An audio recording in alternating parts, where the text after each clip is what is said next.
হর হর মহাদেব এই বলে আজকের এই সুন্দর ভিডিওটা শুরু করছি। এতক্ষণ ইন্ট্রো দেখে তোমরা বুঝেই গেছো আমাদের আজকে ডেস্টিনেশন হলো বারাণসী। কোন কোন ট্রেনে বারাণসী তোমরা আসতে পারবে সেই ডিটেলস আমি অলরেডি স্ক্রিনে মেনশন করে দেবো। আমরা এসেছিলাম Shalimar Gorakhpur special weekly express ধরে। তো এখন অলরেডি সকাল 9:30 মতো বাজে আর এখান থেকে আমাদের আজকের ব্লগটা শুরু হলো।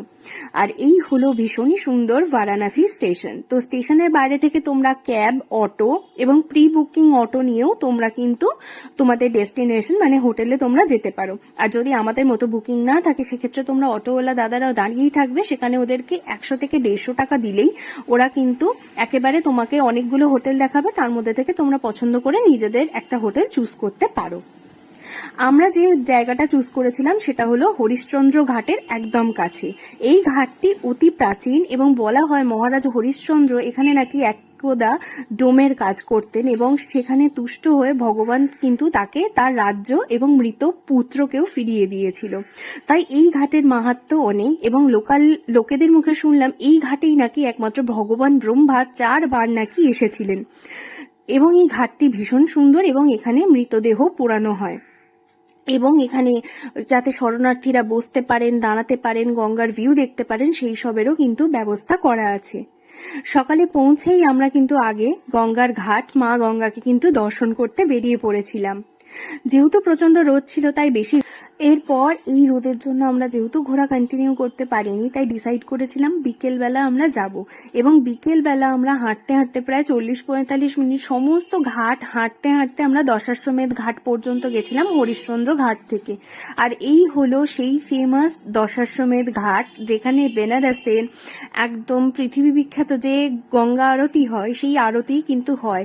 আর এটা বিকেল 4টের সময়কার ক্লিপ আমি তুলেছি, তখনও কিন্তু অনেক সময় বাকি, সন্ধে 6:45টার সময় কিন্তু গঙ্গা আরতি শুরু হয়। আর এইভাবে কিন্তু চেয়ার পাতা থাকে, যত তাড়াতাড়ি যাবেন তত তাড়াতাড়ি আপনার পছন্দের সিট নিতে পারেন।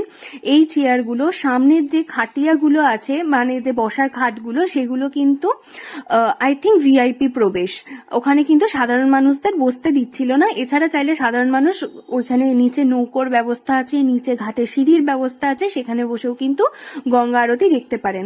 এটা 4:30টার সময় তোলা ক্লিপ আর দেখতেই পাচ্ছেন ধীরে ধীরে প্রচুর লোকজন আসছেন এই গঙ্গা আরতি দেখার জন্য। তো প্রায় সন্ধ্যে 7টার সময় কিন্তু সেই গঙ্গা আরতি শুরু হয়ে যায় এবং সত্যি মুগ্ধ করে দেওয়ার মতো এই গঙ্গা আরতি। প্রথমে ভাবছিলাম এতটা সময় এই এতটা গরম কি করে বসে থাকবো, বাট সত্যি আরতি শুরু হলো এবং খুবই ভালো হাওয়া দিচ্ছিল। এরপর আরতি সম্পন্ন করার পর খেয়ে নিলাম বেনারসের বিখ্যাত ঠান্ডাই। গদলিয়া চকে কিন্তু প্রচুর খাবার দাবারের দোকান আছে আর এই ঠান্ডাইটার দাম নিয়েছিল 80 টাকা আর এটা খেতেও বেশ ভালো ছিল। আমার তো ভীষণ ভালো লাগছে। আর কেউ যদি চান এটাতে কিন্তু ভাংও অ্যাড অন করতে পারেন, সেটার আলাদা কোনো প্রাইস লাগবে না। এরপর খেয়ে নিতে পারেন বিখ্যাত কাশি চাট ভান্ডারের চাট। তো আমার এই জায়গাটা চাটটা ভালো লাগলো, একটু ওভার হাইপ লেগেছে কারণ প্রতিটা চাটের দামই কিন্তু 50 টাকা করে আর 50 টাকায় মাত্র একটা করে আলু টিক্কি চাট দিচ্ছে। দই বড়াও সেম ওই একটা আর টমেটো চাটও সেম।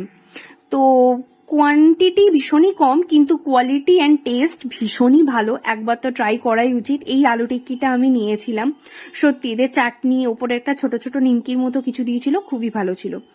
এরপর নেক্সট ডে সকাল থেকে আমি আবার ব্লগিং স্টার্ট করছি। পরের দিন সকাল 5টা বাজে এখান থেকেই ভিডিওটা শুরু করছি এবং আমরা এখন গদলিয়া চকে আছি, ভিড় দেখতেই পাচ্ছেন। আর এখান থেকে আমরা যাচ্ছি শ্রী কাশী বিশ্বনাথ দেবের মন্দির দর্শন করতে।